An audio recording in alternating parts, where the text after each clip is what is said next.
हाँ अब देखो सर बात करें भी।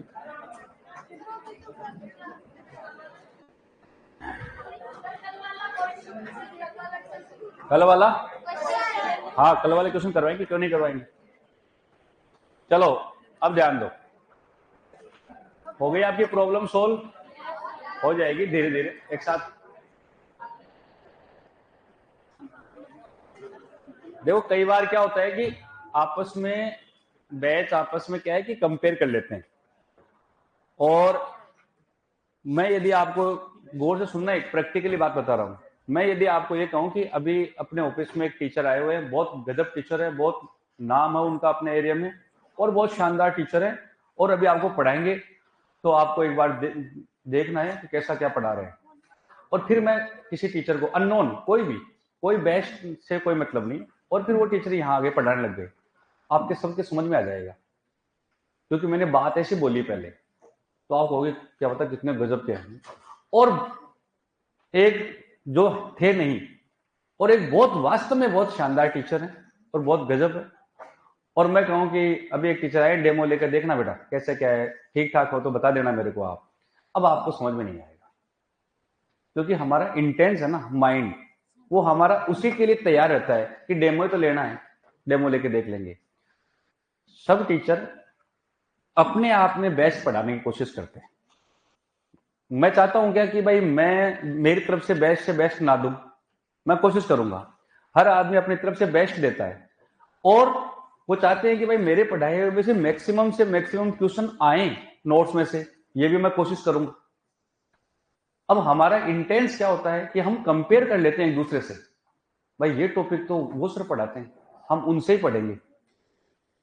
तो बड़ा ये चीजें है ना बिल्कुल, क्योंकि आगे जाओगे यहाँ तो क्या है कि अपन हो जाएगा, आगे जब आप कॉलेजों में जाओगे ना, तो वहां 8-8 10-10 प्रोफेसर होते हैं, एक वहां थोड़ी कह सकते हो, वहां तो ऑप्शन ही नहीं देते, वहां तो जो प्रोफेसर आ गए वो पढ़ा करके चले गए, वहां एक्सेप्ट करने की आदत डालनी पड़ेगी। तो कुल मिलाकर के, और कोई भी वो नहीं है, कोई भी अपने यहाँ पर कोई भी 8-10 साल से कम एक्सपीरियंस वाले टीचर नहीं है, और सबके सब वेल क्वालिफाइड टीचर होते हैं। सबके तरीका सबका अलग होता है, देखो किसी का भी सेम नहीं हो सकता है। आप चाहो कि भाई मैं उनकी तरह पढ़ा दूं या वो मेरी तरह पढ़ा दें, ये पॉसिबल नहीं है। यदि 1000 टीचर है केमिस्ट्री के, मान के चलो, तो 1000 लैंग्वेज से पढ़ाएंगे वो, और उनके 1000 तरह के नोट्स मिलेंगे, सेम नहीं हो सकते। तो कंपेयर तो करना ही नहीं कभी लाइफ। जब दो भाई एक ही माता पिता से जन्म लेने वाले जो ट्विंस होते हैं, ट्विंस जानते हो ना, जुड़वा होते हैं, दो भाई है या दो बहनें जुड़वा है, वही सेम नहीं हो सकते। बात समझ रहे हो। तो ये जो शिकायतें होती है ना बेटा, शिकायतों, मैं तो ये जानता हूं कि लाइफ में कम से कम शिकायतें होनी चाहिए। आप इस मोड पे आ गए हो, इस उम्र में आ गए हो कि अब शिकायतें कम करना शुरू कर दो। शिकायतें बच्चे करते हैं, आपको तो होना चाहिए हाँ सर ये पढ़ाया आपने, बिल्कुल से समझ में आ गया, हम और कोशिश करेंगे, नहीं आएगा तो हम आपको वापस से कहेंगे सर। तो उन्हीं टीचर को आप वापस कह दो, जैसे मैं पढ़ा रहा हूं, मान लो हो सकता है कि कल का किसी को समझ में नहीं आया, तो सबसे पहला काम होता है मेरे को कहो आप कि सर जो कल आपने बताया थोड़ा सा एक बार वापस बता देते, समझ में नहीं आया, क्योंकि प्रॉब्लम सोल्व तो मेरे को करनी है ना। जो इसलिए हाँ, मैं मान लो आपकी बात सुन ही नहीं रहा हूं, आपने मेरे को 3 बार कह दिया, 4 बार कह दिया, 5 बार कह दिया, मैं सुन ही नहीं रहा हूं आपकी बात, और मैं मेरे काम में लगा हूं, तब अपना है कि आगे जाकर के पहुंचा जाए। तो कुल मिलाकर के सिस्टमेटिक तरीके से और अपनी मेहनत से काम चलेगा बेटा। मैंने पहले, जब मैं पहली बार पढ़ाना मैंने शुरू किया था, तो मैंने इतनी मेहनत करवाई थी, पहले साल की बात है, मैंने बच्चों के साथ भी खूब मेहनत करवाई, और रिवीजन के टाइम पर मैंने 3 बार रिवीजन करवाया मैंने, और मैं लगा रहता था बोर्ड के ऊपर कि कैसे न कैसे बच्चों का रिजल्ट अच्छा आना चाहिए। पहली बार मेरी पहली साल थी, और रिजल्ट आया इतना घटिया, मैं खुद भी नहीं मान सकता। तो मैं जाकर के 15-20 दिन तक ये सोचता रहा, मैंने कहा हुआ क्या, इतनी मेहनत की है बच्चों के साथ में, फिर बच्चों का रिजल्ट कैसे नहीं आया। और सब जगह बच्चों का रिजल्ट अच्छा आ रहा है, तो बच्चों में तो कोई गलती नहीं है, क्योंकि गलती हमेशा किसी दूसरे पर थोपनी नहीं चाहिए। बच्चों की कोई गलती नहीं है, कहीं ना कहीं गलती मेरे से रही हुई है, और वो क्या रही हुई है वो मेरे को खुद को समझ में नहीं आया, क्योंकि मैं नया आदमी रह गया। फिर जब मैंने 15-20 दिन बाद इसको सोचा और विचार किया, तब मैंने पता लगा कि मैंने मेहनत करी, बच्चों ने नहीं करी, बस फर्क इतना सा था। अगले साल मैंने इसको बदला और मैंने खुद ने एक बार पढ़ाया और फिर बच्चों से ही रिवीजन करवाया। मैंने रोज उनको आते ही टॉपिक लिखता, 5 टॉपिक डेली, और आते पहले आधे घंटे में 5 टॉपिक को समझाता मैं, और फिर आधे घंटे में उनको कहता कि बेटा आधे घंटा का टाइम दे रहा हूं आपको, अब इनको बेटे बेटे ये 5 टॉपिक आज याद होने चाहिए। वो रोज याद होने लगे बच्चों के, और अगली बार जो रिजल्ट आया वो एरिया में सबसे टॉप रिजल्ट आया। तो बताओ अंतर किसमें था? थोड़ा सा काम करने के तरीका बदलना था। पढ़ाने वाला भी मैं ही हूं, पढ़ने वाले भी बच्चे ही हैं, बस केवल काम करने का तरीका बदला है। तो यदि कोई कहीं किसी जगह पे दिक्कत आ रही है अपने को, तो हो सकता है कि अपने काम करने में तरीके में गलती हो, कोई न्यूमेरिकल अपने से नहीं हो रहे, तो हो सकता है कि अपने समझने में गड़बड़ हो कहीं ना कहीं, तो अपना तरीका बदलो। लक्ष्य नहीं बदलना अपने को, ये नहीं कि अपने से क्वेश्चन नहीं हो रहे तो सीयूटी को छोड़ देते हैं, अपने जेईटी की तैयारी कर लेते हैं, नहीं, लक्ष्य तो अपना वही रहना चाहिए, लेकिन कहीं ना कहीं तरीके में कभी शिकायतों का मौका नहीं आना चाहिए। ये मेरा मानना है, और हो सकता है आपका मानना अलग हो, तो उसका मैं कह नहीं सकता। चलो अब अपन बात करते हैं। अब जैसे ये 1 क्लास रह गई, 2 क्लास रह गई, सब हो जाएंगे, अभी बहुत टाइम पड़ा, अभी रिवीजन, अभी बहुत सारे काम है, ये सब हो जाएंगे। पर जो बच्चा 1 क्लास की शिकायत कर रहा है, गौर से मेरी बात को सुनना कि सर मेरी 1 क्लास रह गई उसमें, तो मान लो मेरी 8 क्लास लगती है किसी में, रेडॉक्स में मेरी 8 क्लास लगी, मान लेता हूं एक बार 9, 10, 11, 12 भी लगी होगी, और उसमें 7 क्लास, 8वीं क्लास जो है 1 क्लास में लास्ट, और वो नहीं हो पाई, 7 पढ़ा के चला गया, एक बाकी रह गई ना। आप 1 क्लास की शिकायत तब कर सकते हो जब आप अपने दिल में सोच करके देखना कि 7 क्लास का मेरे को पूरा याद है किसी को, तो फिर क्यों 1 क्लास की शिकायत कर रहे हो? अपने मन में झांक देखो ना। तभी कह रहा हूं कि इंसान कब सुधरता है? जब अपनी गलतियों को सीख लेता है। आप में से कोई भी शख्स ऐसा है क्या जो ये कह सकता है कि सर मेरी 7 क्लास पढ़ी हुई कंप्लीट है और सारे याद है मेरे को, मेरी 1 क्लास बाकी है सर, वो लेट हो रहा हूं मैं? वो बच्चा सही है जिसको 7 ही नहीं पता। 9 किताबें चलती हैं, 10 किताबें चलती हैं स्पोर्ट्स के अंदर, एक किताब अभी आई नहीं, गवर्नमेंट से आगे से आई नहीं, 9 किताबें आ गई, और वो बच्चा है चारों तरफ घूम रहा है 1 महीने से, अभी तो कोर्स ही पूरा नहीं आया, अभी तो सिलेबस ही पूरा नहीं आया, किताबें पूरी नहीं आई। 9 पढ़ ली क्या आपने? नहीं पढ़ी ना, क्यों एक रोना रो रहे हो? आज आ जाएगी तब पढ़ लेना उसको, और वो आएगी तो पूरे राजस्थान के अंदर सब में एक ही आएगी, सबके लिए आएगी, तो इसका मतलब पहले 9 पढ़ लेनी चाहिए। तो हमारी क्या है कि आदतें हैं कमी निकालने की, और एक कमी निकालने की आदत जब कम हो जाएगी ना, सुधार हो जाएगा। 12 कमियां, मैं गारंटी ले रहा हूं, सोच करके देख लेना अपने मन में। एक इंसान, एक बच्चा 1 महीने में 1 कमी दूर कर सकता है कि नहीं कर सकता? कर सकता है ना। मैं आपको कहूंगा आपके अंदर ये कमी बेटा 1 महीने में सुधारना है, सुधार सकते हैं ना। 12 महीने, 1 साल में कितनी कमियां सुधार सकते हो? 12। आज घर जाकर के सोच करके देखना, एक भी बच्चा कल मेरे पास लेकर के आना जिसके अंदर 12 कमियां हो, किसी में नहीं मिलेगी। सिंगल स्टूडेंट में 12 कमियां नहीं मिलेंगी, ढूंढ करके देख लेना। आज 24 घंटे का टाइम दे रहा हूं, और कल आकर मेरे को बता देना, एक बच्चे में ज्यादा 5 या 6 कमियां मिलेंगी। हम सुधार सकते थे 1 साल में सारी कमियां, लेकिन हमने सुधारी एक भी नहीं, क्योंकि हम चाहते नहीं। बात समझ रहे मेरी? कमियां अपने अंदर है नहीं उतनी, इतनी हम बना लेते हैं। सर मैं सर 2 दिन बीमार हो गया सर, मैं आया नहीं, तो क्या हो गया 2 दिन बीमार हो गया? एक बच्चे के पास आधा घंटा टाइम लो उसका, तो मैं 2 दिन नहीं है, मेरे को ये 2 क्लास का समझा दे मेरे को, तो समझा देगा फटाफट, नोट कर लिया और याद हो गया। अब शिकायत करने वाला शिकायत करता रहेगा, मैं तो सर 2 दिन आया नहीं था, मैं सर 2 दिन आया नहीं था, कहते रहो। आगे वाला सीयूटी थोड़ी आपका इंतजार कर रहा है कि आप 2 क्लास में नहीं आए थे। तो पढ़ने वाला जो है ना, वो तो आते ही वो 2 क्लास का पहले किसी बच्चे से मैटर पूछ करके और लिख लेगा, खुद समझ में आ गया तो ठीक है, नहीं कह देगा कि आधा घंटा मेरे को और दे, एक बार मेरे को समझा दे। आज मैं तो रिक्वेस्ट करता हूं, पैर पकड़ लो उसके, हाथ जोड़ लो उसके, क्योंकि काम अपना है बेटा। अपने काम के लिए आप कुछ भी करना पड़ेगा, समझ रहे मेरी बात? तो जब पॉजिटिव रह करके काम करते हैं ना, तो पॉजिटिव बातें हैं, और नेगेटिव रह के बात करते हो तो बेटा नेगेटिव बातें हैं, सीधी बात एक ही। अब आप कमियां ही कमियां ढूंढते जाओगे, हम वो है, क्यों आजीवन से कंपेयर करना है आपको? मतलब क्या है? आप सीधे अपने मन की बात कहो सर को कि सर हमारा कोर्स लेट है बस। ओके, आजीवन का सर हमें मतलब नहीं, आजीवन से हमने आजीवन वालों को देख करके फीस जमा नहीं करवाई है। क्लियर कह रहा हूं ना मैं? अरे मनीष सर उसको उनसे मतलब नहीं है, हमें तो हमारा बताओ कब तक हो जाएगा। क्लियर होगी बात? क्यों कंपेयर कर रहे हो उनसे? उनका 1 महीने पहले हो गया होगा, उनका 1 महीने लेट होगा, हो जाएगा। आप ये कहो सर हमारा कितना बाकी है और कितने दिन में हो जाएगा, और हम कैसे किसका कोर्स का रिवीजन करें, कैसे हम चले, वो तो है तरीका। एक कंपेयर करते रहो, जिंदगी भर करते रहो कंपेयर। उसके पास बड़ा घर है, मेरे पास बड़ा घर नहीं, क्योंकि यहाँ की आदतें है ना आगे तक चलेंगी। तो उसके पास तो वो वाली बाइक है, मेरे पास तो ये वाली है। उसके पास वो है, उसको तो मौका मिल गया पढ़ने का, उसके पापा ने पैसे लगा दिए थे, उसको तो रॉयल में भेज दिया था, मेरे को नहीं भेजा। ये कमियां निकालना है। क्या रॉयल में आने वाला है सिलेक्शन लेगा? मेरी गारंटी है बेटा, घर से बैठा हुआ जो बच्चा पढ़ रहा है ना, IRI चला जाएगा, ध्यान रखना। घर से बैठा हुआ भी चला जाएगा। ये जरूरी नहीं कि यहाँ पे आने वाला ही है। बात समझ रहे हो? हाँ, कोई जरूरी नहीं है कि आप कहाँ बैठे हो, जरूरी ये है कि आप वो क्या कर रहा है। पिछले साल वो बच्ची थी ऑनलाइन से फर्स्ट रैंक आई थी ना, ऑनलाइन से आ गई, अपन ऑफलाइन से नहीं। क्यों? क्योंकि उसको मतलब नहीं है मैं ऑनलाइन हूँ, उसको मतलब नहीं मैं कौन से बैच में ऑनलाइन हूँ, उसको मतलब नहीं है कि मेरा कितना कोर्स हो गया।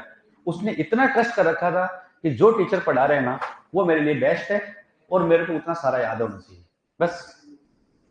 क्या वो कंपेयर कर रही थी कि कौन से बैच में? वो तो किसी एक ही बैच में जुड़ी हुई होगी ना, सब में थोड़ी जुड़ी हुई है वो। तो फिर बहुत सारी चीजें उड़ा, पॉजिटिव चीजें सोचो, नेगेटिव को निकाल दो, ठीक है? इन चीजों का ध्यान रखो। और कमी है वो बता दे, मेरी कमी तो मेरे को बता देना, ठीक है? कि सर ये कमी है, क्योंकि बिल्कुल प्रैक्टिकल आदमी हूं मैं। आपको नहीं पता लगे तो आराम से कहना है कि सर बहुत बढ़िया पढ़ाते हो आप, लेकिन समझ में नहीं आया। चलो, लास्ट क्वेश्चन था क्या? हुआ नहीं क्या आपसे? चलो, कोई दिक्कत नहीं। सांद्रता वाला क्वेश्चन था, किसका था? बहुत सरल क्वेश्चन था, बहुत इजी क्वेश्चन था। अब किस किसने किया और किस किसने नहीं किया ये बताओ। किस किसने कर लिया पहले ये बताओ क्वेश्चन को। कल जो लास्ट वाला देके गया था मैं, साम्य स्थिरांक वाला, साम्य स्थिरांक 2 दिए थे क्या? 2 दिए थे, 3 दिए थे? हाँ, तो और तो हो गए होंगे। लास्ट वाले की बात कर रहे हैं हम, लास्ट वाले की 800 केल्विन ताप पर अभिक्रिया वाला। किया नहीं किया? कोई दिक्कत नहीं, मैं बताता हूं। कोई खास बात नहीं है, नहीं हुआ तो कोई बड़ी बात नहीं है, हो जाएगा, अभी करेंगे। चलो, इससे पहले भी किया था कि दिया था कोई क्वेश्चन? चलो वो भी देख लेते हैं। ये वाला था क्या? देखो देखे, हो गया था? ये नहीं था? चलो, इससे ऊपर वाला होगा कोई, ये भी नहीं होगा।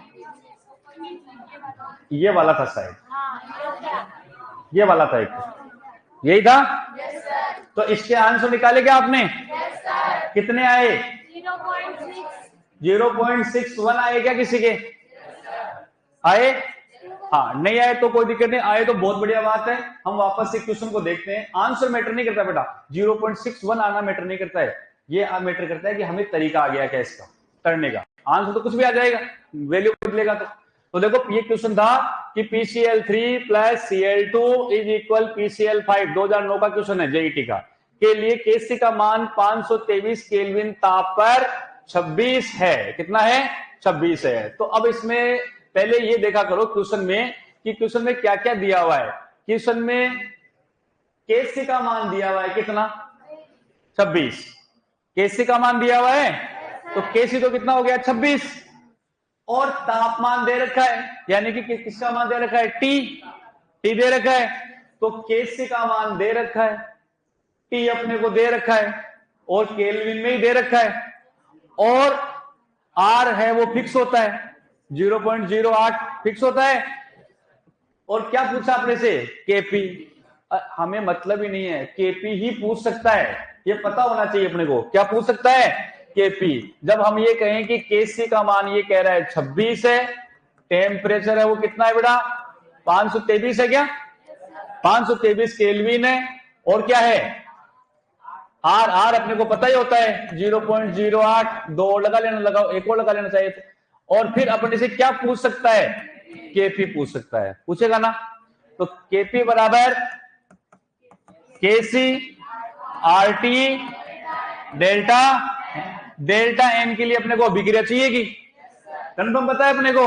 भाई बिना अभिक्रिया के डेल्टा n अपन निकाल नहीं पाएंगे, तो अपने को अभिक्रिया चाहिए। तो अभिक्रिया दे रखी है अपने को, क्या दे रखी है? PCl3 + Cl2 = PCl5। कोई दिक्कत है क्या बताओ? कितना आया इधर? 1, इधर कितने हैं? 2। डेल्टा एन बराबर एनपी माइनस एनआर। एनपी कितना है? 1। एनआर कितना है? 2। कितना आया? -1। तो यहां पर हम कहें कि केपी बराबर केसी और आरटी की घात कितनी? -1। कल मैंने क्या कहा था कि -1 आ जाए तो बटे में ले जाना इसको। तो केपी बराबर केसी अपॉन आरटी की घात +1। और 1 का मतलब कोई नहीं है, आरटी है फिर वो। अरे है कि नहीं? तो केसी कितना है? 26। केसी कितना है? 26। आर कितना है? 0.082 इंटू टी कितना? 523 केल्विन में ही है। अब बस यहीं तक करना है अपने को, ये मान के चलो यहां तक सही है तो आगे वाला आंसर आ जाएगा। गुणा भाग करना आता है तो, और नहीं आता है तो चाहे कितना ही कर लो वो नहीं आएगा। मेरी बात समझ रहे हो क्या? तो ये आगे का काम केमिस्ट्री का नहीं बेटा, केमिस्ट्री का काम, मेरा काम यहीं तक था। अब इसके आगे का कोई करेक्शन मेरे तो उत्तर नहीं है, वो तेरी गलती है यार, मेरी थोड़ी है। इसका गुणा भाग करने पर 0.61 आता है। कितना आता है? 0.61। अब किसी के नहीं आ रहे तो दोबारा कर लो, 3 बार कर लो। बात समझ गए क्या? तो क्वेश्चन का हमें तरीका, पहले तो क्वेश्चन में ये पता होना चाहिए क्या क्या दिया हुआ है, फिर क्वेश्चन कैसे निकलेगा वो पता होना चाहिए, फिर अपन इसका क्या निकालेंगे? आंसर निकालेंगे। क्लियर? कोई डाउट है क्या? अरे है क्या? नहीं। चलेंगे आगे। तो ये पूरी बात है, यहां पर आ गई थी अपने, और ये पूरी बात देखो मैंने समझाई हुई भी थी, मेरी यहां पर समझाई हुई थी ना। हाँ, पूरी बात की हुई थी, तो आंसर आ जाएंगे। अब आगे चलते हैं। एक क्वेश्चन देके गया था मैं, इसके बाद में वो वाला 800 केल्विन वाला दिया था कि ये वाला। अब इस क्वेश्चन में कहां दिक्कत आई? देखो मैं फिर बोल रहा हूं बेटा एक बात, कुछ बच्चे होते हैं वो न्यूमेरिकल को देखते ही ऐसे समझ लेते हैं ये तो छोड़ने वाला क्वेश्चन है। कुछ के लिए, सबके लिए नहीं। 20% बच्चे ऐसे हैं जो ये समझ लेते हैं कि ये तो मेरे लिए, ये तो छोड़ने वाला क्वेश्चन है। तो छोड़ने वाले क्वेश्चन न्यूमेरिकल को मत मानना, जो मैंने चैप्टर पढ़ाया उनको मत मानना। उनके न्यूमेरिकल बहुत सरल मिलेंगे आपको। जेईटी की बात कर रहा हूं, अभी मैं सीयूटी का टॉपिक नहीं पढ़ा रहा हूं, वहां मैं खुद ही कह दूंगा बेटा ये आपसे नहीं होने वाला है। ठीक है? हाँ। अब यहां पर ताप पर अभिक्रिया, 800 केल्विन ताप पर अभिक्रिया, ठीक है, टी दे दिया अपने को। N2 + O2 2NO के लिए साम्य अवस्था सांद्रताएं निम्नलिखित है। ये सांद्रताएं दे दी अपने को निम्नलिखित, यानी कि दिया हुआ है क्वेश्चन के अंदर। साम्य अवस्था स्थिरांक क्या होगा? सांद्रता देता है तो केसी निकलेगा, केपी केसी निकलेगा। अरे सांद्रता के लिए क्या निकलता है? केसी, यानी कि सांद्रता साम्य अवस्था स्थिरांक, तो केसी निकालना है अपने को। अब केसी निकालने के लिए केपी वाला फॉर्मूला काम आएगा क्या? यहां पर नहीं आएगा, क्योंकि केसी निकालने के लिए केपी दिया हुआ था तो अपन और तरीका भी निकाल सकते थे ना, लेकिन अपने पास क्या नहीं है? केपी। मेरी बात को गौर समझना, कुछ बच्चे हैं वो जाकर के घर जाकर के इसी को कोशिश कर रहे होंगे कि केसी निकालना है। क्या निकालना है? केसी। और केसी निकालने के लिए सर ने बताया था केपी बराबर केसी आरटी डेल्टा एन। ठीक है, डेल्टा एन आ जाएगा क्या? बिल्कुल आ जाएगा, अभिक्रिया से आ जाएगा। ठीक है, टी दिया हुआ है क्या? बिल्कुल दिया हुआ है टी, कोई दिक्कत नहीं है, 800 केल्विन दिया हुआ है ना।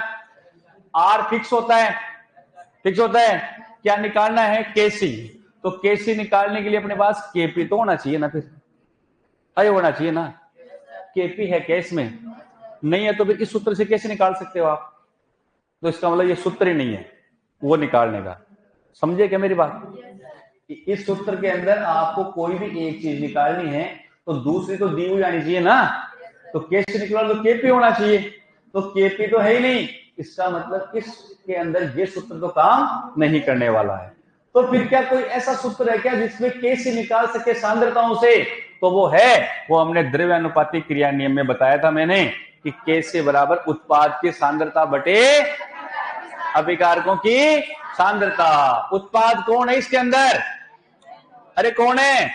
एनओ। तो एनओ की सांद्रता की घात 2 बटे N2 की सांद्रता और O2 की सांद्रता। क्या इनकी तीनों की सांद्रता दी हुई है? दी हुई है। कहां दिक्कत आ रही है? दे रखी है, तो इसके सांद्रता NO की यहां रखो, कौन सी है, ये वाली, और इसका क्या कर दो, स्क्वायर, यानी कि 2 बार लिख देना। समझ गए चीज, कितनी बार लिख देना, 2 बार। आप लोग क्या है कि चीजों को हार्ड बनाते हो। मैंने कहा कि Kc बराबर NO की सांद्रता की घात 2 बटा N2 की सांद्रता और O2 की सांद्रता, कैसे निकल जाएगा। अब NO की सांद्रता कितनी है बताओ, 2.8 गुणा 10 की घात -3, तो मैं यहां लिखता हूं 2.8 गुणा 10 की घात -3, इसका क्या है, स्क्वायर। कहां दिक्कत आ रही है क्या कोई दिक्कत। N2 की सांद्रता कितनी दे रखी है, 3 इंटू 10 की घात -3, तो 3 इंटू 10 की घात -3 इंटू O2 की दे रखी है 4.2 इंटू 10 की घात -3, तो 4.2 इंटू 10 की घात -3, यही है। अरे झूठ बोल रहा हूं क्या मैं, हाँ मान लिया करो। हाँ तो मैं 2 बार लिख दूं क्या, तो इसको 2 बार लिख दो, 2.8, जहां जरूरत हो ना हल करने की, जहां मेहनत करने की जरूरत हो बेटा न्यूमेरिकल में वही किया करो। इसको इससे गुणा कर रहे हो, क्यों कर रहे हो, सीधे इसका मतलब 2 बार है ना, तो पहले 2 बार लिखो इसको, 10 की घात -3 इंटू, फिर दोबारा लिख दो मैं इसको 2.8 इंटू 10 की घात -3, यही तो है बटे, क्योंकि मैं फिर बोल रहा हूं जेईटी में जो क्वेश्चन आएगा वो न्यूमेरिकल इतना सरल आता है कि आपको ज्यादा गुणा भाग करने की जरूरत नहीं पड़ेगी, पर फिर तरीका होना चाहिए। यहां लिख दू 3 इंटू 10 की घात -3 गुणा, ये लिखूं क्या 4.2 गुणा 10 की घात -3, अब कटने वाला है क्या कोई, 10 की घात 3 से 10 की घात 3, इससे कट गया। अब 2.8 को 2.8 से गुणा कर लो और 4.2 को 3 से गुणा कर लो, और फिर जो आता है उसको भाग दे देना। अरे दे दोगे क्या, तो कहां दिक्कत है, ये घात वाली चीजें हट गई। तो इस तरीके से काम को सरल करना है, कैसे निकल जाएगा। अब हम कहेंगे सर क्वेश्चन में 800 केल्विन का क्या मतलब था, ये कंफ्यूज करने का मतलब था। क्या था, कंफ्यूज करने का मतलब था, क्योंकि ये लिखेगा तभी तो आधे ही बच्चे न्यूमेरिकल को छोड़ेंगे इसको, और तभी तो मेरी डिसाइड होगी मगर चीज। तो जो 40 क्वेश्चन आने वाले हैं अपने जेईटी के अंदर, उसमें 20 क्वेश्चन सब बच्चे करने वाले हैं, कोई बड़ी बात नहीं। यदि आपने 15 कर दिए ना और आप सोच रहे हो 20 कर दिए मैंने बहुत कर दिए, नहीं, वो सब कर दिए, क्योंकि वो क्वेश्चन ही ऐसे थे 20। उनके बाद में 10 क्वेश्चन बचे हैं, वो बच्चा कर रहा है, इसने थोड़ा ठीक ठाक स्टडी की है, ठीक ठाक पढ़ा है, मेहनत करिए थोड़ी बहुत, वो 30 तक पहुंचेगा। अब आगे वाले जो 10 बच रहे हैं वो बच्चा कर रहा है जो पूरी तरह से समझ करके चीजों को पढ़ रहा था, पूरी मेहनत कर रहा था, पॉजिटिव था और अपने रैंक के प्रति जिम्मेदार था कि भाई मुझे इस रैंक में आना है, वो 10 क्वेश्चन को करेगा। तो जहां तक 20 क्वेश्चन हो जाए ना कोई बड़ी बात नहीं, ये उन क्वेश्चनों में है जो आगे वाले 40 हैं। क्यों, क्योंकि बच्चा वहां शिकायत करेगा बोनस आ गया, क्यों, क्योंकि इसमें केपी तो दिया ही नहीं, क्या आ गया, बोनस आ गया, नहीं है बोनस। समझ गए क्या मेरी बात, कर लोगे, बहुत बढ़िया है। तो ये अपना आंसर जो भी आएगा, देखो यहाँ पर पूरा काम एजुकेशन कर लोगे। हाँ अब ये गुणा भाग बेटा आपको करना पड़ेगा, वो काम मेरा नहीं है, कर लोगे, हाँ करना। चलेंगे अब आगे, अब आगे चलते हैं, अब आगे चलते हैं क्वेश्चन सांद्रताओं के अपन और लेंगे आगे। अब ले लेते हैं साम्यावस्था स्थिरांक को प्रभावित करने वाले कारक। फटाफट पॉइंट लगाओ वरना बहुत लंबा टाइम निकल जाएगा बेटा। साम्यावस्था स्थिरांक केपी व केसी होता है को प्रभावित करने वाले कारक, हेडिंग लगा लो, नहीं साम्यावस्था स्थिरांक। सर मेरे, हाँ आ जाएंगे बेटा, अच्छे आ जाएंगे अब की बार। एक्सरसाइज कहाँ मिलेगी, एक्सरसाइज बेटा एक्सरसाइज बुक में होती है बेटा।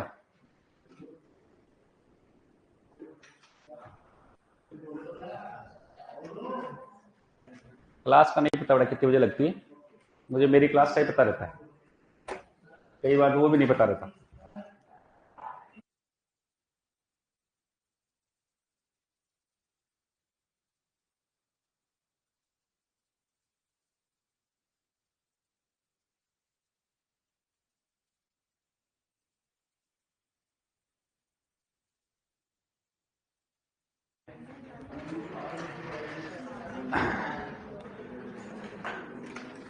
साम्यावस्था स्थिरांक केपी और केसी को प्रभावित करने वाले कारक, स्थिरांक को प्रभावित करने वाले कारक पूरा है बेटा। ये इतना बड़ा नाम है साम्यावस्था स्थिरांक, जिसको केपी और केसी को प्रभावित करने वाले कारक, इतना बड़ा नाम है, आधा ही लिख रहे हो, पूरा एक के साथ ही है। अब सुनना मेरी बात, यहां बहुत ज्यादा कंफ्यूज करेगा आपको, इसलिए मैं जो बोल रहा हूं गौर से सुनना। बढ़िया आदमी हो कि नहीं? हाँ, गौर सुनना। एक तो आते हैं साम्य अवस्था को प्रभावित करने वाले कारक, और एक आते हैं साम्य अवस्था स्थिरांक को प्रभावित करने वाले कारक। दो अलग अलग हैं। अभी मैं पहले बात कर रहा हूं केपी और केसी को प्रभावित करने वाले कारक, साम्य अवस्था स्थिरांक को। उसके बाद अगला पॉइंट आएगा साम्य अवस्था को प्रभावित करने वाले कारक। दोनों अलग अलग चीज हैं। जैसे बताता हूं, जैसे मैं कहूं कि उत्प्रेरक, गौर से सुनना, उत्प्रेरक रासायनिक अभिक्रिया के वेग को बढ़ाते हैं कि नहीं बढ़ाते? बढ़ाते हैं। उत्प्रेरक डालने पर रासायनिक अभिक्रिया का वेग बढ़ जाएगा, तो वो पहले अग्र अभिक्रिया का वेग बढ़ेगा और बाद में प्रतीप अभिक्रिया का वेग बढ़ेगा ना। जितना अग्र अभिक्रिया का वेग बढ़ेगा उतना ही बेटा प्रतीप अभिक्रिया का वेग भी बढ़ेगा। तो जो A + B = C + D अभिक्रिया ली, जैसे उत्प्रेरक डाला अग्र अभिक्रिया का वेग बढ़ गया और प्रतीप अभिक्रिया का वेग भी बढ़ गया। तो साम्य अवस्था जल्दी स्थापित हो गया कि नहीं हो गया? टाइम से पहले हो गया ना। पहले तो धीरे धीरे चल रहा था और अब जल्दी से ये हुआ तो जल्दी से ये भी हो गया, तो साम्य अवस्था वापस आ गई, लेकिन वो कम समय में आ गई, जल्दी आ गई। इसका मतलब साम्य अवस्था को तो प्रभावित कर रहा है, लेकिन साम्य अवस्था स्थिरांक को प्रभावित नहीं कर रहा। जितना ये बढ़ा उतना ये बढ़ गया और वापस किस अवस्था में आ गया? साम्य अवस्था में। तो ऐसे कुछ अंतर है, अभी ये पूरा क्लियर नहीं किया है मैंने। तो इसका मतलब है कि साम्य अवस्था स्थिरांक केपी केसी को प्रभावित करने वाले कारक अलग हैं और साम्य अवस्था को प्रभावित करने वाले कारक अलग है। साम्य अवस्था स्थिरांक, एक ही लाइन बता रहा हूं, 15 क्वेश्चन सोल्व हो जाएंगे। आज जाते पढ़ लेना सारे 15 क्वेश्चन, जाते पढ़ लेना। एक ही लाइन बताऊंगा, साम्य अवस्था स्थिरांक का नाम आ जाए ना जहां पर भी, केपी व केसी, साम्य अवस्था स्थिरांक बदले तो ताप से, वरना नहीं बदले किसी के बाप से। बात समझ में आई क्या? बदले तो किससे? ताप से, वरना नहीं बदले किसी के बाप से। बस केपी और केसी कुछ भी आ जाए, दाब बढ़ाने पर साम्य अवस्था स्थिरांक का मान बढ़ेगा, घटेगा, अपरिवर्तित रहेगा।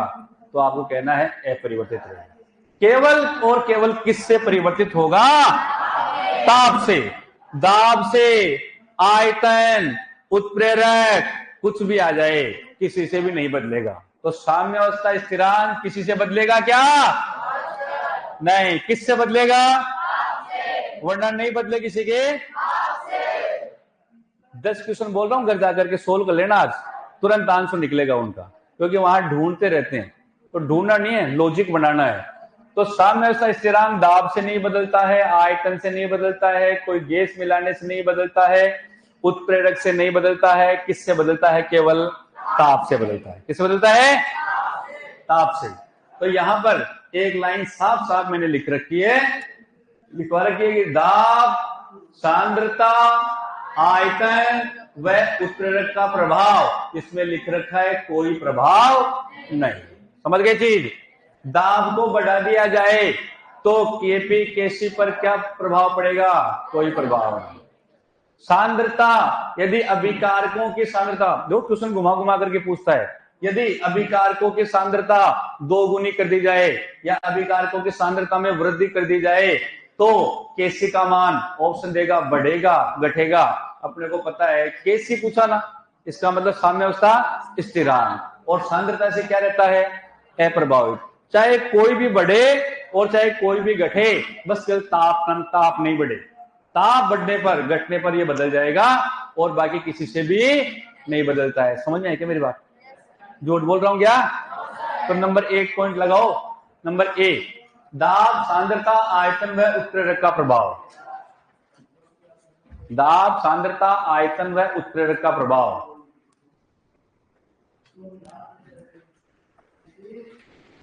बेटा रेडॉक्स किस नेम से है? रेडॉक्स रेडॉक्स के नेम से ही है। हाँ। अच्छा, हिंदी में है क्या? हाँ, उपापचय। उपापचय बेटा हिंदी, मैं भूल जाता हूँ। हिंदी माध्यम के हो आप, अंग्रेजी माध्यम के नहीं। रेडॉक्स उपापचय। उपापचय वॉल्यूम फर्स्ट में आता है, 11th क्लास का चैप्टर है। 11th क्लास के अंदर 2 बुक चलती है, फर्स्ट और सेकंड। सेकंड बुक का पहला चैप्टर है, और पूरे चैप्टर की बात करें तो 8वां चैप्टर है। 7 चैप्टर पहली बुक में चलते हैं। सही।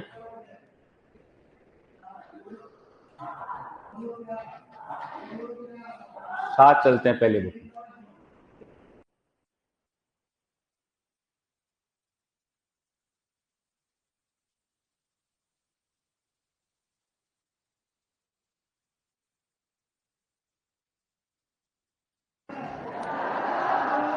हो गए?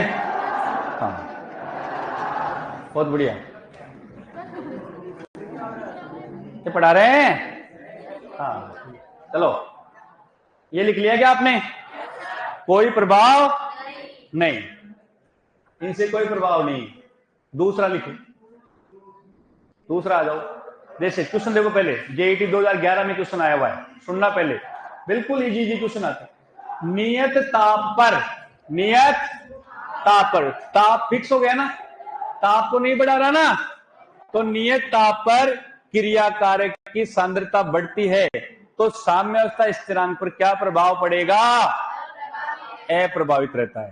समझ गए? क्योंकि ताप को नहीं बढ़ा रहा, बाकी चाहे कुछ भी बढ़ाए कोई प्रभाव नहीं पड़ता है। इस प्रकार के क्वेश्चन आएंगे। जेईटी 2011 में आया हुआ क्वेश्चन, आईसीआर 2010 में आया हुआ क्वेश्चन देखो, आईसीआर 2010।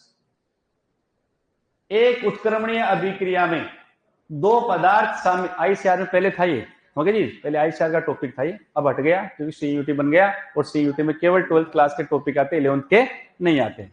एक उत्क्रमणीय अभिक्रिया में 2 पदार्थ साम्य अवस्था में है, यदि प्रत्येक की सांद्रता 2 गुनी कर दी जाए तो साम्यावस्था स्थिरांक, सांद्रता क्या कर दी जाए? 2 गुनी। तो सांद्रता से साम्यावस्था स्थिरांक बदलता है क्या? नहीं बदलता। तो ये क्या रहेगा? स्थिर रहेगा। वो कब 2 गुना हो जाएगा? आधा हो जाएगा, 1/4 हो जाएगा। सही बात है क्या? जो मैंने अभी बताया वो बात सही है क्या? कौन सी?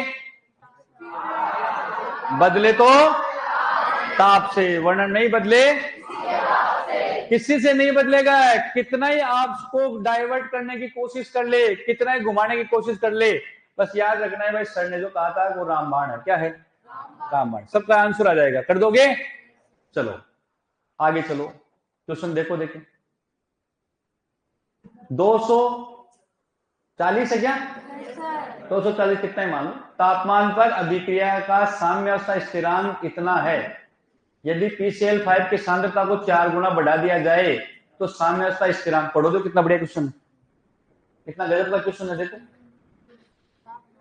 लगता है जैसे न्यूमेरिकल पूछा हो। भाई ये कह रहा है कि 200 और 90 40 कितना है मान लो, कितना भी डिग्री, 240 डिग्री मान लो सेंटीग्रेड ताप पर अभिक्रिया ये है, इसका साम्यावस्था स्थिरांक 67 प्राप्त हुआ था। यदि PCl5 की सांद्रता, और PCl की सांद्रता अब कितनी गुना कर दिया आपने? 4 गुना कर दी, तो साम्यावस्था स्थिरांक क्या होगा? क्या होगा? उतना ही रहेगा, क्योंकि सांद्रता से केसी पर कोई प्रभाव नहीं पड़ता है। तो उसका मान 67 ही आया। आएगा नहीं आएगा? आएगा। तो एक बात फिर से बोल रहा हूं मैं कि बदलेगा तो, वरना नहीं बदले। परमानेंट याद रखना है, कितने भी क्वेश्चन घुमा घुमा करके दे दे आपको, ताप बढ़ा दे तो फिर प्रभाव पड़ जाएगा। तो वो तो मैं पढ़ाऊंगा तब पड़ेगा ना, ताप का तो अरे तो पड़ेगा। तो कुल मिलाकर के बात ये है। तो ये क्वेश्चन लिख लो, ये मेरे को ठीक लगा, ये लेवल इसका ठीक है, ये लिख लो आप, ये क्वेश्चन आता है फटाफट। हाँ क्वेश्चन लिख लो, ये ठीक क्वेश्चन। हिंदी नेम भी बताओ, तो शेप में हिंदी में है। हिंदी में तो बताया मैंने, साम्य अवस्था, रासायनिक साम्य अवस्था, केमिकल इक्विलिब्रियम, रासायनिक साम्य अवस्था। जल्दी लिखो, टाइम हो गया फिर।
अरे हो गया, चलो फिर आगे।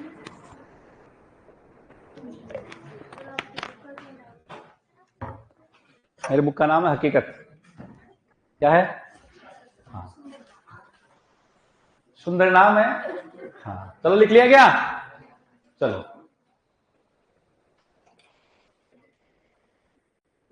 ये नहीं लिखना। क्वेश्चन बहुत हैं, एक्सरसाइज में बहुत क्वेश्चन है बेटा, 15-15, 20-20 क्वेश्चन डाले हुए हैं।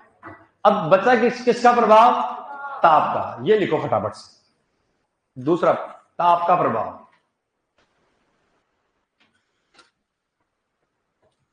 ताप का प्रभाव, ताप का प्रभाव। हाँ, स्लाइड। हाँ, एक बार मैं किसी क्लास में इसलिए कहते थे कि सर स्लाइड से पढ़ाते, बेटा स्लाइड से नहीं पढ़ा रहा हूं मैं इसलिए कि अपना समझने में टाइम बीते, क्योंकि समझा रहे अपन पूरा, तो समझे ज्यादा, लिखने में फिर अपना डबल टाइम खराब ना हो, समझ रहे जी। तो एक बच्चे कहते सर स्लाइड से पढ़ा रहे हैं, मैं वैसे पढ़ा दूंगा, कोई दिक्कत नहीं है, बस क्योंकि इसमें कोई ऐसी चीज है नहीं। अब देखो ताप का प्रभाव बात करें। ताप के प्रभाव में लिखना नहीं है भी, ताप के प्रभाव से इतना ही लिख लो, अब बाकी का मैं लिखूंगा। ताप के प्रभाव में पहले 2-3 बातें सुनना, कोई भी हद मत लिखवा दूंगा, पहले ध्यान दे लो, वापस लिखवा दूंगा। ताप का प्रभाव है, इसमें 2 प्रकार की अभिक्रिया होती है ताप के आधार पर, एक तो ऊष्मा शोषी और एक ऊष्मा क्षेपी। नाम सुना है क्या? हाँ, एक तो ऊष्मा शोषी है, ऊष्मा शोषी अभिक्रिया होती है ताप के आधार पर देखते हैं तो, और एक होती है ऊष्मा क्षेपी। 2 अभिक्रिया। ऊष्मा शोषी का मतलब होता है ऊष्मा का अवशोषण, यानी कि कुछ ऐसी अभिक्रिया हैं वातावरण में जो अभिक्रिया संपन्न होती है तो उनको ताप की आवश्यकता पड़ती है, ऊष्मा की आवश्यकता पड़ती है, तो वो ऊष्मा का क्या करती है? अवशोषण। उनको बोलते हैं ऊष्मा शोषी। जैसे मैं कहूं कि बर्फ है, मैंने बर्फ यहां गिलास में रख दी, तो बर्फ थोड़ी देर बाद में क्या हो जाएगी? पिघल जाएगी ना। अब पिघल जाएगी कब? जब वो बाहर से ऊष्मा का क्या कर लेगी? अवशोषण। लेकिन उसी बर्फ को आप फ्रिज में रख दो तो क्या पिघल जाए? क्या नहीं पिघलेगी ना। तो जो बर्फ है, उस बर्फ का तापमान है, गौर से समझना मेरी बात को, उस बर्फ का तापमान है 0 डिग्री सेल्सियस, क्योंकि बर्फ 0 पे बनती है। बर्फ कितने बनती है? 0 पे बनती। और अब ला करके मैंने गिलास में डाल करके यहां रख दिया, तो यहां कमरे का तापमान कितना मानते हैं हम? 25। कितना मानते हैं? 25। और दुनिया की हर चीज ज्यादा से कम की तरफ जाती है। जाती है हर चीज, कोई भी चीज ज्यादा से कहां जाती है? कम की तरफ। पानी देख लो, ज्यादा से कम की तरफ जाएगा। हवा ज्यादा से कम की तरफ जाएगी। कोई खुशबू ज्यादा से कम की तरफ जाएगी। तो वो गिलास मैंने यहां रखा, तो बाहर का तापमान कितना है? 25, और उस बर्फ का कितना है? 0। ज्यादा बाहर का ज्यादा है या बर्फ का? बाहर का। तो बाहर का तापमान कहां चला जाएगा? बर्फ में। और बर्फ का तापमान, बर्फ पिघलना शुरू हो जाएगी, और बर्फ तब तक पिघलती रहेगी जब तक उसका तापमान पानी बनकर के 25 ना हो जाए, इसके बराबर। ऐसा थोड़ी है कि बर्फ उबलने लग जाएगी। अरे उबलने लग जाए क्या? नहीं, वो कमरे के तापमान के क्या आ जाएगी? बराबर, साम्य हो जाएगा। हो जाएगा ना? तो जो ऊष्मा का अवशोषण करते हैं वो तो ऊष्मा शोषी प्रक्रिया। दूसरा, मैं उल्टी बात करूं कि मैंने चाय का गिलास रखा है यहां पर गर्म, अब वो चाय और गर्म होगी, ठंडी होगी? ठंडी होगी, क्योंकि उसका तापमान 100 है। पानी कितने पे उबलता है? 100 डिग्री पे। उसका तापमान कितना मान लें? 100। और बाहर का कितना है? 25। ज्यादा किसका है? चाय का। तो वो बाहर जाएगा कि नहीं जाएगी उष्मा? तो कब तक ठंडी हो जाएगी? 25 तक हो जाएगी। या बर्फ ही बन जाएगी? ठोस नहीं बनेगी ना, तो 25 तक आ जाएगा। तो वो ऊष्मा का उत्सर्जन कर रहा है। क्या कर रहा है? उत्सर्जन। तो ऐसी रासायनिक अभिक्रिया जो ऊष्मा का क्या करती रहती है? उत्सर्जन, वो तो होती है ऊष्मा शेपी, और ये होती है ऊष्मा शोषी। एक बात क्लियर हो गई? क्लियर हो गई? दूसरी बात, मैं ये कहूं कि जिस व्यक्ति को, अब इसको भूल जाओ, दूसरा कंसेप्ट लगा रहा हूं, जिस व्यक्ति को जिस चीज की जरूरत है, यदि उसको वो मिल जाए तो वो व्यक्ति आगे बढ़ जाएगा ना? बढ़ेगा नहीं बढ़ेगा? आगे बढ़ जाएगा वो। भाई मैं कहूं मेरे को नोट्स की जरूरत है, इस चैप्टर के नोट्स मिल जाए ना मेरे को तो मजा आ जाए, और मेरे को वो नोट्स मिल गए तो मैं पढ़ लूंगा ना उनको और आगे बढ़ जाऊंगा। तो यदि किसी व्यक्ति को जिस चीज की जरूरत है, यदि वो उसको मिल जाता है तो वो व्यक्ति आगे बढ़ जाता है। किसी को बिजनेस करने के लिए 2 लाख रुपए की जरूरत है, मिल गए तो वो बिजनेस आगे बढ़ जाएगा ना, उसका बढ़ जाएगा। तो किसी भी व्यक्ति को, ध्यान रखना, इससे अलग हट के ले रहा हूं मैं कंसेप्ट, लेकिन दोनों को जोड़ूंगा लास्ट में। तो जिस व्यक्ति को जिस चीज की जरूरत है, यदि वो उसको मिल जाए तो वो व्यक्ति क्या हो जाएगा? आगे बढ़ जाएगा। क्लियर हो गई बात? अब दोनों को जोड़ना। ऊष्मा शोषी अभिक्रिया को ऊष्मा की आवश्यकता है नहीं है? आवश्यकता है ना? ऊष्मा शोषी यानी कि ऊष्मा का अवशोषण करना है, इसको ऊष्मा की आवश्यकता है, और इसको आप ऊष्मा दे दो तो अभिक्रिया कहां बढ़ जाएगी? आगे बढ़ जाएगी। बढ़ जाएगी। लेकिन इसको ऊष्मा की आवश्यकता थी क्या? नहीं, ये तो खुद बाहर निकाल रहा है। यदि इसको आप ऊष्मा दे दोगे तो अभिक्रिया उल्टा प्रभाव दिखाएगी। क्या दिखाएगी? उल्टा प्रभाव। तो यदि आप ऊष्मा शोषी अभिक्रिया का ताप बढ़ाओगे, क्या बढ़ाओगे? ताप। ऊष्मा शोषी अभिक्रिया का ताप बढ़ाओगे तो इसको ऊष्मा की आवश्यकता थी, तो साम्य अवस्था स्थिरांक केसी और केपी के मान क्या हो जाएंगे? बढ़ जाएंगे। बढ़ जाएंगे। लेकिन आपने इसको ताप दे दिया, ये तो ऊष्मा शेपी था, खुद ऊष्मा बाहर निकाल रहा था, और आप इसको ताप दे दोगे तो ये क्या करेगा? फिर उल्टा प्रभाव दिखाएगा। दिखाएगा ना? तो केसी और केपी के मान क्या हो जाएंगे? कम हो जाएंगे। मेरी बात समझ में आई क्या? अरे समझ में आई? मान लो चाय पड़ी है यहां पर गर्म, और मेरे को पीना है, और उसको नीचे से मैंने चूल्हे पे चढ़ा रखा है कि ठंडी हो जाए तो मैं पी लूं उसको, और नीचे से क्या दे रहा हूं? ताप। ठंडी हो जाए क्या वो? नहीं होगी ना, क्योंकि ऊष्मा शेपी था, वो ठंडी करनी थी मेरे को, और मैं उल्टा काम कर रहा हूं, ताप दे रहा हूं उसको, तो वो कभी भी कार्य नहीं होगा। बातों को जोड़ने की कोशिश करना। नेचुरल तरीके से पढ़ा हुआ कंसेप्ट कभी गलत जगह नहीं लगेगा। इसलिए मैंने फिर बोल रहा हूं कि जिसको जिसकी जरूरत है उसको यदि वो चीज दे दी जाती है तो वो आगे बढ़ जाता है। ऊष्मा शोषी यानी कि इसको ऊष्मा के शोषण की आवश्यकता थी, आपने इसको ताप दे दिया तो केसी केपी क्या हो गया? बढ़ गए। लेकिन ये तो ऊष्मा शेपी था, और इसको ताप देने की जरूरत नहीं थी, ये तो खुद ताप बाहर निकाल रहा था, लेकिन आपने फिर भी इसको ताप दे दिया, तो ये उल्टा प्रभाव दिखाता है। क्या दिखाता है? उल्टा प्रभाव। मेरी बात समझ में आई क्या? इसका ताप बढ़ाने पर केसी केपी बढ़ रहा है, तो ताप कम करने पर केसी केपी क्या हो जाएंगे? कम हो जाएंगे, होंगे कि नहीं होंगे? इसका ताप बढ़ाने पर केसी केपी कम है, तो ताप को कम करेंगे तो केसी केपी क्या होंगे? बढ़ जाएंगे। समझ में आई क्या मेरी बात? अरे समझ में आई? ये तो इनका इसका उल्टा है। अब यहां पर जो चीज लिखी हुई है वो गौर से समझना।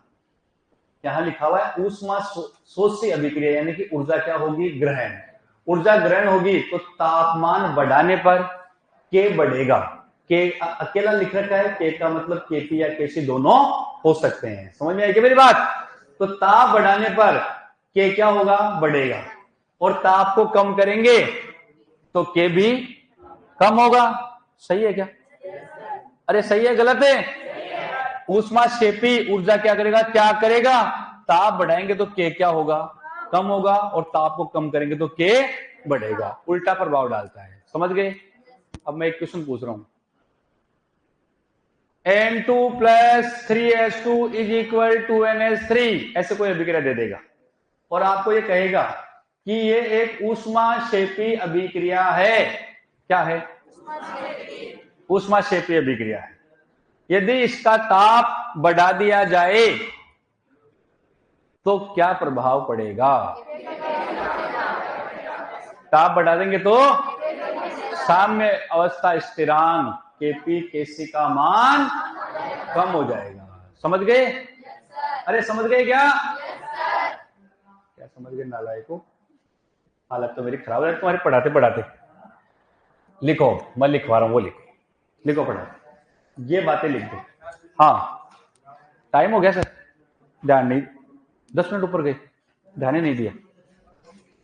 यहां पर लिख दो के सी व के पी, इनका इनकी बात करें दोनों। ये लिख लो, इतना सा एक लाइन लिख लो, बता रहा हूं मैं, ऐसे लिख लो, कुछ नहीं लिखना, ये लिख दो।